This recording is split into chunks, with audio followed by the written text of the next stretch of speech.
They watched him eat. They watched him sleep. They were the last faces he saw before pulling the trigger. Hitler's bodyguards carried secrets to their deathbeds.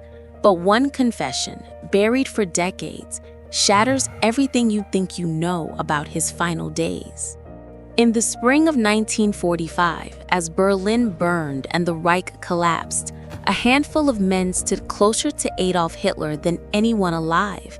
These weren't generals or politicians. They were his shadows, his protectors, and when the smoke cleared, they vanished into silence, until they didn't. Bruno Gesche, one of Hitler's personal guards, was interviewed in 1967 by German journalists. He described something nobody expected. Hitler's hands trembled uncontrollably during his final weeks, not from fear, but from something far more disturbing. Parkinson's disease had ravaged his body. Gesche said watching him try to lift a cup of tea was like watching a broken puppet. The man who commanded millions couldn't control his own fingers. But that wasn't the disturbing part. Gesche revealed that Hitler knew he was deteriorating, and he'd already planned his exit strategy months before the bunker. Rochus Misch, Hitler's telephonist and bodyguard, lived until 2013. He was the last surviving witness to those final moments. In his memoirs, Misch described April 30th, 1945 with haunting clarity. He said the bunker went silent around 3:30 p.m. No shouting, no chaos, just an eerie, suffocating quiet. Then came the gunshot. Misch was ordered to stay at his post, but he heard everything. What he revealed next contradicts the official story. When SS officers entered Hitler's study, they didn't just find two bodies. They found something else. Something Misch said haunted him for 68 years. Otto Günsche, Hitler's personal SS adjutant, was captured by the Soviets and held for 12 years. When he finally spoke in the 1970s, his testimony painted a picture nobody wanted to see.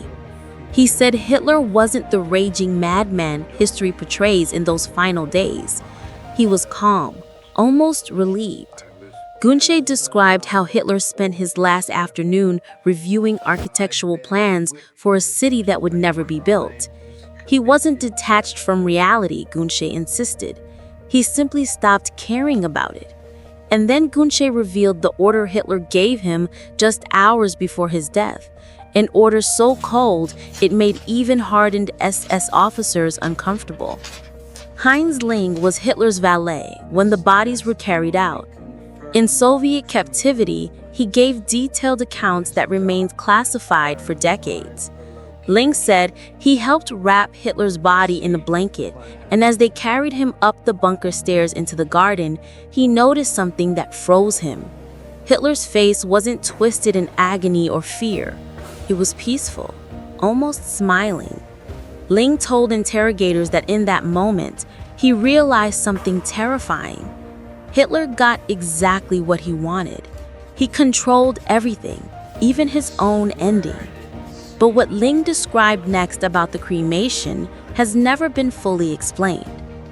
If you think you know how this story ends, think again. What Happens If brings you deeper into history's darkest secrets. Subscribe now because the next revelation will change everything you thought you knew about World War II's final chapter. Karl Wilhelm Krause, one of Hitler's earliest bodyguards, broke his silence in the 1980s with the confession that historians still debate. He claimed Hitler had a secret exit plan that involved doubles, escape routes through tunnels nobody knew existed, and a destination in South America that had been prepared years in advance. Krause said he personally helped arrange logistics for something in 1944, something he refused to elaborate on even decades later. When pressed by interviewers, Krause would only say this: the man in the bunker might have died, but whether it was actually Hitler, he'd take that answer to his grave. The bodyguards spoke, the secrets spilled, but the truth? It's still buried somewhere beneath the rubble of Berlin.